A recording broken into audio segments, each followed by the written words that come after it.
அடுத்ததாக பிரியமானவர்களே, 2 கொரிந்தியர் 2ஆம் அதிகாரம் 14ஆம் வசனம் இவ்விதமாக சொல்லுகிறது.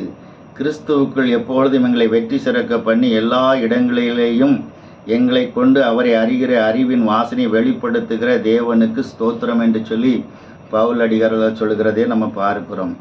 அவர் எங்கெல்லாம் போகிறாரோ அங்கெல்லாம் கிறிஸ்துவை அறிகிற அறிவை அறிந்து கொள்ளும்படி அவருடைய வாழ்க்கையில் உள்ள வெற்றி அங்கே பிரகாசிக்கிறதே பார்க்கிறோம். அவங்க ஜெபம் பண்ணி வெற்றி பெற்று இல்லை என்று சொன்னால் ஒரு வீட்டுக்கு போய் அவங்களுடைய பிரச்சனைகளை மாற்றுகிறார்கள், ஒரு பலவீனமானவர்களை சுகமாக்குகிறார்கள், ஒரு இருள் நிறைந்த இடத்துல ஒரு தரித்திரமுள்ள இடங்களில் போய் அவங்களுடைய வாழ்க்கையை மாற்றி அதை கொண்டு தேவனை அவங்க என்ன செய்கிறாங்க, அறிகிற அறிவுக்குள்ளாக அந்த ஜனங்களை என்ன செய்கிறாங்க, கொண்டு வருகிறார். ஆமாண்டவர்.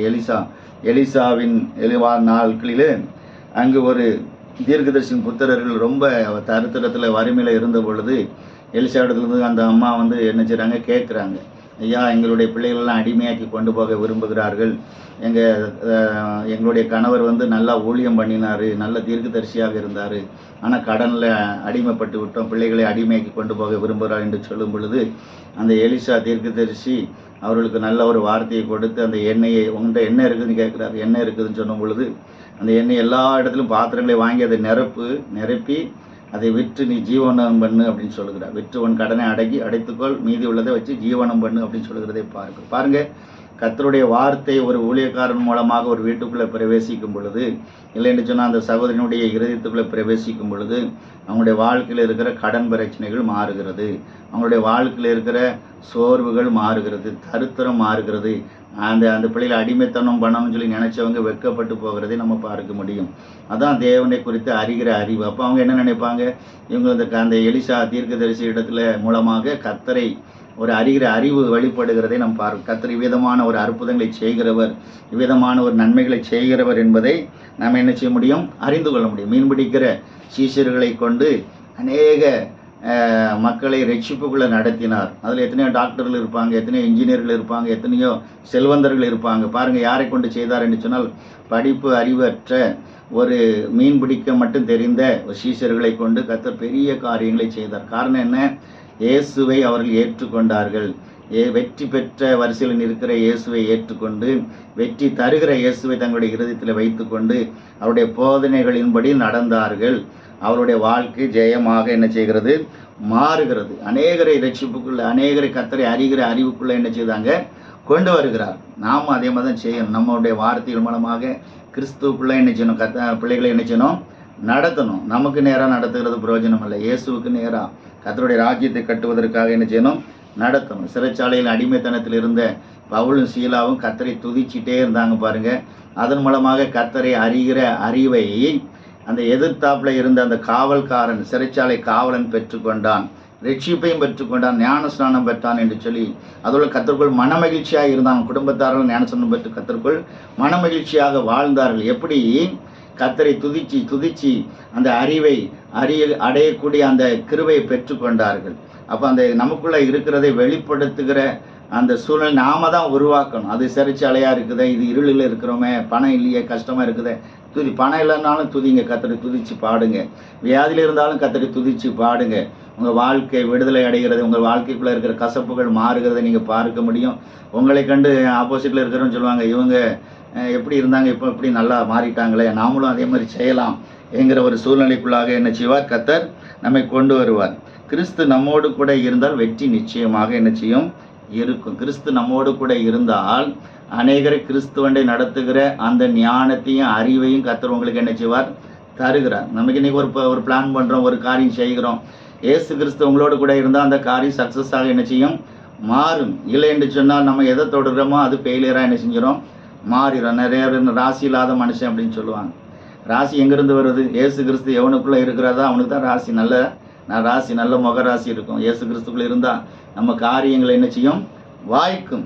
ஏசு கிறிஸ்து இல்லைன்னு சொன்னால் நம்ம எங்கே போனாலும் ஃபெயிலியராகி என்ன செய்வோம், திரும்ப. நிறைய பேர் நிறைய படிச்சிருக்கிறாங்க, நிறைய சம்பாதிக்கிறாங்க, ஆனால் காரியம் ஃபெயிலியராக மாறுகிறது. காரணம் என்ன அப்படின்னா, அவங்க ஜெபிக்கிற மற்ற மனுஷர்களை நம்புகிறார்கள், தான் ஜெபிக்கணுங்கிற எண்ணம் என்ன செய்ய மாட்டேங்குது, வர மாட்டேங்குது. அவங்களுக்கு நம்மளும் ஜெபிக்கணும், மனுஷர்களை நம்பக்கூடாது. அவங்க அந்த நேரத்தில் ஜெபம் பண்ணுவாங்க, ஒரு நல்ல ஆலோசனை சொல்லுவாங்க, அதோடு கூட ஒரு ஊழியக்காரனுடைய வேலை என்ன செய்கிறது, முடிகிறது. இயேசு கிறிஸ்து நமக்கு வசனத்தை தந்துட்டார், அவருடைய வேலை முடிஞ்சிட்டு. இனிமேல் அந்த வசனத்தை பின்பற்றி அதன்படி கடைபிடித்து நம்ம அந்த வாழ்க்கைக்குள்ளே என்ன செய்யணும்? பிரவேசிக்கணும். நாம தான் பிரவேசிக்கணும். கர்த்தரை தேடுறவர்களுக்கு ஒரு நன்மையும் குறைபடுவதில்லை என்று சொல்லி வேதம் சொல்லியிருக்கிறதை பாருங்கள். ஆக நமக்கு எவ்வளவு வருமானம் இருந்தாலும் அதை சரியாக பயன்படுத்துவதற்கு, நமக்கு பிள்ளைகள் இருப்பாங்க, அந்த பிள்ளைகளை பயன்படுத்துவதற்கு கூட தேவ ஞானம் அவசியமாக இருக்கிறது. வெற்றி பெற்ற வாழ்க்கை வாழணும்னா இயேசு கிறிஸ்து உங்களுக்குள்ளே இருந்து என்ன செய்யணும்? பிள்ளைகள்கிட்ட பேசணும். நீங்கள் பேசுகிறத காட்டிலும் உங்களுக்குள் இருந்து கர்த்தர் பேசுவாரானால் அந்த பிள்ளைகளுக்கு அது பிரயோஜனமாக என்ன செய்யும்? இருக்குது. சொந்த வார்த்தைகளை பேசாதுங்க, கர்த்தரோடு கூட இணைந்து பேசுங்க. அது உங்கள் வீட்டை என்ன செய்யும்? கட்டும். பிரியமானவர்களே, அதே போல் கிறிஸ்து நம்மோடு இருந்தால் எப்போதும் நமக்கு என்ன செய்யும்? வெற்றி கிடைக்கும். தவறான இடத்துக்கு கர்த்தர் நடத்த மாட்டார். வெற்றி பெற்ற இடத்த மட்டும் தான் காமிப்பார். கண்ட இடத்துக்குலாம் போகாது. நீ ஈசாக்கு கர்த்தர் சொன்னார், நீ எகிப்துக்கு போகாது, நான் சொன்ன இடத்துல குடியிரு, உன் வாழ்க்கையை நான் பெருக பண்ணுவேன் அப்படின்னு சொல்லுகிறதை நம்ம பார்க்குறோம். கர்த்தர் தரிசனமாகி அவனுக்கு சொல்லுகிறனே, அந்த பிரமாணப்படி நடந்தால் உன்னை ஆசீர்வதிப்பேன் அப்படின்னு சொல்லுகிறதை பார். நமக்கு வழிகாட்டுவார். அப்போ வெற்றி பெற்ற வாழ்க்கைக்குள்ளே பிரவேசிங்க. எதுக்கு நம்ம காலத்தை வீணாக்கணும்? ஒரு வருஷம் நம்ம சொந்த வாழ்க்கை வாழ்ந்துட்டு இருப்போம், அதில் இயேசு இருக்க மாட்டார், அது வாழ்க்கை ஃபெயிலியர் ஆயிரும். அந்த ஒரு வருஷம் வேஸ்ட் ஆயிரும். நிறைய பேர் அப்படி தான் வாழ்ந்துட்டுருக்குறாங்க. சொந்த வாழ்க்கை வாழ்ந்து, தங்களுடைய சொந்த சிந்தனைப்படி வாழ்ந்து, ஒரு வருஷத்தை பிள்ளைகளோட ஃபெயில் ஆக்கி அந்த வாழ்க்கை நாசமாக்கிறாங்க. ஜெபம் பண்ணாமல் வாழ்கிற வாழ்க்கை. ஜெபம் பண்ணி கர்த்தரிடத்தை கேட்டு நம்ம பெற்றுக்கொள்கிறவைகள் ஆசீர்வதிக்கப்படும். கிறிஸ்து நமது செயல்கள் மூலமாக இயேசுவை உலகிற்கு என்ன செய்யணும்? அறிவிக்க பண்ண வேண்டும். பெருமையின் மூலமாக அல்ல. பெருமையாக இருக்கிறது எல்லாம் கர்த்தருக்கு பிடிக்காது. பெருமை உள்ளவன் கர்த்தர் எதிர்த்து நிற்கிறார். பெருமையாக பேசுகிற வார்த்தைகளை நம்ம எவ்வளவுதான் நல்லவங்களாக இருந்தாலும் நற்கிரியைகளை செய்தாலும் பெருமை வந்துட்டுன்னா நம்ம வாழ்க்கையில் முன்னேற்றம் இல்லை.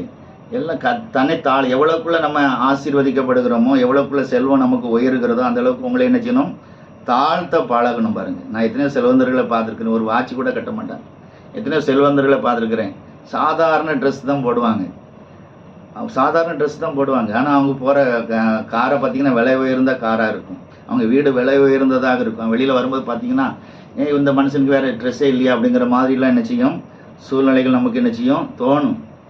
சாதாரண ஸ்லிப்பர் போட்டுட்ருப்பாங்க, சாதாரண செருப்பு தான் அணிவார்கள், ஆடம்பரமே இருக்காது. ஆனால் அவங்கள ஜனங்கள் மதிப்பாங்க. ஏன் எதை வச்சு மதிக்கிறாங்க அப்படின்னா, அவங்க பேக்ரவுண்டில் இவ்வளவு செல்வம் இருக்கிறது, இவ்வளவு இப்போ சொத்துக்கள் இருக்கிறத வச்சு அவங்க போனாலே ஒரு மதிப்பு என்ன செய்யும்? நம்ம அணிந்திருக்கிறத வைத்து அல்ல, அணிந்திருக்கிறத வச்சு தெரியாதவன் வேணால் மதிக்கலாம்.